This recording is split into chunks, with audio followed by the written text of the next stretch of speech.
नतीजा ये हुआ कि आधी रात को गांधी जी को रेलवे स्टेशन से बाहर फेंक दिया गया, लेकिन गांधी जी ने उस जख्म को सहलाया नहीं, उसे कुरेदा और उनके अंदर एक हथियार उगाया, सिविल नाफरमानी। जालिम का न कहा मानना ही सिविल नाफरमानी है और इसी के साथ एक इतिहास की शुरुआत होती है। लुई फिशर कहते हैं कि अगर उस अंग्रेज़ के बच्चे को ये मालूम होता कि जिस आदमी को वो ट्रेन के डिब्बे से बाहर फेंक रहा है वही आदमी एक दिन अंग्रेज़ी हुकूमत को पूरे ग्लोब से बाहर फेंक देगा, तो ऐसी गलती कभी नहीं करता। बड़ी अजीब विडंबना है कि गांधी के देश के लोगों ने ही गांधी को सबसे कम पढ़ा व समझा। हैरी पॉटर और चेतन भगत को दिन रात भोर दोपहरी एक करके पढ़ने वाली युवा पीढ़ी अगर गांधी जी को तबीयत से पढ़ दी होती तो आज पीढ़ियों का सबक शायद कुछ और होता, लेकिन हमने ऐसा नहीं किया और यही कारण है कि आज तमाम फैंसी और फेसबुकिया ज्ञान हमारे पास हो गए हैं। जैसे बंटवारे का शाश्वत कारण गांधी जी को मानना और गांधी जी को मुस्लिम परस्त कह देना।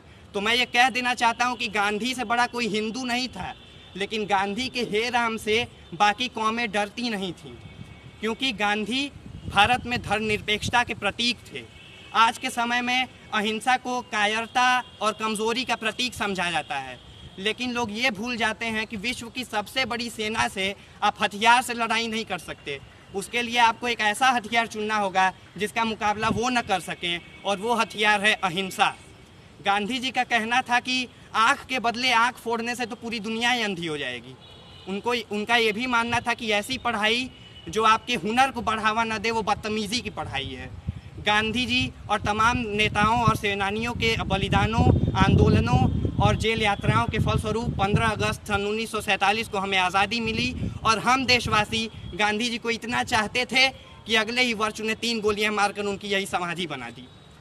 लेकिन गांधी कभी मरते नहीं हैं, क्योंकि गांधी एक विचार का नाम है, गांधी एक व्यक्ति का नाम नहीं है, और विचार सदैव जीवित रहता है। अंत में दुष्यंत कुमार जी की चंद पंक्तियों के साथ अपने व्याख्यान का समापन करना चाहूँगा कि खुदा नहीं न सही, खुदा नहीं न सही आदमी का ख्वाब सही, खुदा नहीं न सही आदमी का ख्वाब सही, कोई हसीन नज़ारा तो है नज़र के लिए, वो मुतमईन है कि पत्थर पिघल नहीं सकता, वो मुतमईन है कि पत्थर पिघल नहीं सकता, मैं बेकरार हूँ आवाज़ में असर के लिए, मैं बेकरार हूँ आवाज़ में।